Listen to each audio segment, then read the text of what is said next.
তীরে এসেই ডুবেছিল তরি। বিশ্বকাপ ফাইনালে উঠেও ট্রফি ছুঁয়ে দেখতে পারেনি টিম ইন্ডিয়া।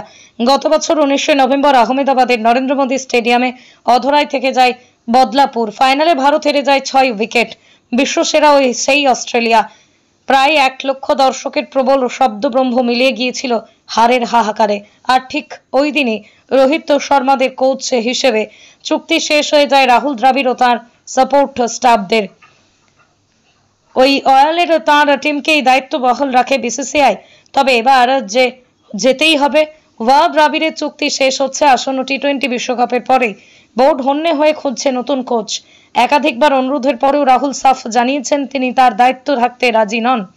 জানা যাচ্ছে বিসিসিআই নাকি গৌতম গম্ভীরের রোহিতদের হেডমাস্টার হওয়ার জন্য প্রস্তাব দিয়েছেন। দেশের জোড়া বিশ্বকাপ জয়ী প্রাক্তন ওপেনার কখনো কোচিং করাননি কোনো আন্তর্জাতিক দলকে। এমনকি ঘরোয়া ক্রিকেটেও নেই কোচ হওয়ার অভিজ্ঞতা।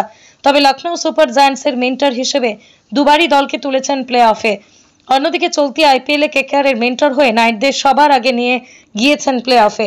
এখন দেখার গম্ভীর রাজি হন কিনা। ভারতীয় দলের বহু ক্রিকেটারের সঙ্গেই গম্ভীরের সম্পর্ক দুর্দান্ত।